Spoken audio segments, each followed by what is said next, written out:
حلقه جديده من فانتزي في الكليتش. زي ما اتفقنا المره اللي فاتت، يعني بعد كل نهايه جوله هنطلع التوب 3، بس بصراحه المره دي هنطلع التوب 4 عشان نعملهم. هي رخامه بصراحه. توب 4 انا مصطفى. كنا بادئين بخطه مش اجمد حاجه، بس شايفها كويسه. مثلا كان عندنا حارس ريا جبنا بيه 10 نقط، دي حاجه كانت كويسه. فان دايك جاب 3، ربنا يبارك له على الجولين يعني اللي دخلوا في ليفربول. فان دي فان جاب 6 نقط، رينالدو جاب 6 نقط، دي حاجه انا كنت حاطه دكه اصلا، فده فادني جدا لما نزل. رابع واحد معايا في الدفاع كان ميلينكوفيتش، يعني ربنا يسامح مش يعني ان هو قال لي عليه. جبت فيه نقطتين. خط الويست بصراحه هو كان متكامل، يعني كان كويس جدا. بالمر جاب 3 ودي كانت حاجه عكس التوقعات كلها، يعني كنت متوقع منه اكتر من كده بكتير. محمد صلاح 8، الحمد لله يعني ان هو جاب جول في الاخر. قدوس 10 نقط، لعب ماتش عالمي. هندرز 10 نقط، ماتش رهيب بصراحه لعبه. هالاند وكابتنة هالاند اللي ما بيتخيبش بجد، 26 نقطه، فده يخلينا ان احنا نجيب 86 نقطه في المركز الرابع. محمد رضوان كلاي كان بادئ بسانشيز 8 نقط، حلو جدا. بيدرو بورو 6، فان دي فان 6، كونسا 3 وخط ارض، فده هيسوحوا شويه معانا. حاطط رابع واحد في الدفاع ايوينا 4 نقط. خط الوسط عنده حاطط 4 برضه، محمد صلاح 8 نقط. بالمر 3 لبس الخازوق معايا. قدوس 10 تمام جدا. ريندرز 10 توب. بيلعب جو بيدرو نقطتين، كارثه طبعا، وقعت له كل الطموحات بتاعته. هالاند 26، محدش يا جدعان بيكابتن هالاند وبيخيب معاه خالص. نروح بقى على المركز الثالث. المركز الثالث محمد الدريهوم، ليبيا واللي منها. محمد جايب 87 نقطه، فرق بيننا وبينه نقطه واحده. عنده في الجون كان جايب سيلس، جايب نقطتين. خط الدفاع عنده بيلعب باربعه، بيلعب بيدرو بورو 6، روميرو 6، محترم. ديوف جاب له 1 لبسه في الحيطه. نوري عوضه جاب له 9، فدي يعتبر خط الدفاع عنده حد شال حد. عندك خط الوسط صلاح، مكابتن صلاح جايب له 16 نقطه. ريندرز جايب له 10، جورجينو جايب له 6، فيرتس جايب له نقطتين، لبسه في الحيطه في خط الوسط، كان هيفرق معاه جدا لو كان جاب اعلى.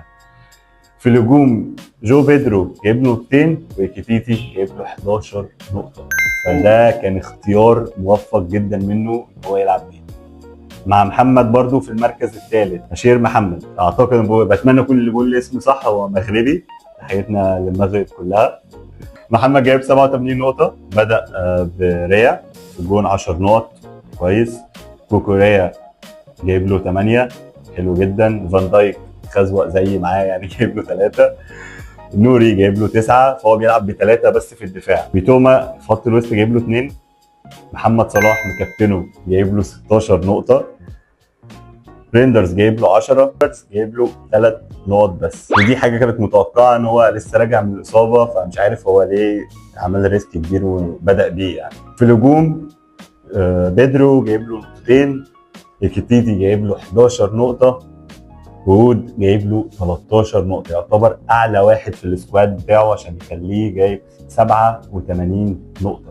فكريس وود لسه ماشي على نهج السنه اللي فاتت، بيجيب اهداف اسيستات، فده اللي مخليه يثبت نفسه في اول جوله في الدوري الانجليزي. هل هيمشي على كده ولا لا؟ ده اللي احنا هنعرفه مع بعض. برضه في المركز الثالث لاشين من المغرب، جايب 87 نقطه. عنده في الجون لينو جايب له 3 نقط بس. خط الدفاع عنده كان كويس جدا، كوكوريا جايب له 8، نوري جايب له 9، اندرسون جايب له نقطتين بس، اللي عوض له اندرسون شار جايب له 8 نقط. خط الوسط عنده بالمر 3 نقط، قدوس 10 نقط، إيلانجا 3 نقط، ونضاي نقطتين، فيعتبر الاثنين دول اقل اثنين عنده في السكواد. بيهاجم بوود وهالاند، وده اختيار كان موفق جدا ان هالاند جايب له 26 نقطه عشان هو مكابتنه، وود جايب له 13 نقطه. نروح بقى على المركز الثاني. ليو ميزان احمد من العراق، جايب 89 نقطه. موقف في الجون سانشيز جايب له 8 نقط. نوري جايب له 9، يانا جايب له 4، بيدرو بورو جايب له 6. في خط الدفاع عنده كان كويس جدا. فعنده في خط الوسط محمد صلاح كان عامله كابتن فجايب له 16. ريندرز جايب له 10. ويلسون جايب له 5. بيرز جايب له 3. خط الهجوم عنده محترم جدا. وود جايب له 13. هالاند جايب له 13. وجو بيدرو جايب له نقطتين بس. فهو جو بيدرو كتير جدا لبسته في الجوله دي. نيجي بقى على المركز الاول اللي واخد من اول ماتش مركز اول ما نزلش. يعني هو من اول ماتش اتلعب هو مركز اول لحد اخر ماتش في الجوله مركز اول. زكي ابو بكر الجزائر. عنده في الجون سانشيز جايب له 8 نقط. عنده في الدفاع نوري جايب له 9. بيدرو بورو جايب له 6. ودي كوبر جايب له 2. يعتبر ده اقل واحد عنده في السكواد في ال 11. خط الوسط عنده بيلعب ب5. جورجينيو جايب له 6. محمد صلاح كان عامله كابتن جايب له 16 نقطة. ريندرز جايب له 10. قدوس جايب له 10. وجاكبو جايب له 7 نقط. بيهاجم ب2 بس. جو بيدرو جايب له نقطتين. واتكنز جايب له نقطتين. تيكي نو كان عنده على الاحتياطي جايب له 11 نقطة. دي كانت أول جولة من الفانتزي. كل السكور متقارب. بس أحب أقول يعني جملة يعني المشمش ونسيحة نبيل وليد صلاح. سامعيني من تحت يا جدعان عشان انا مش شايفكم بس يعني سامعيننا من تحت.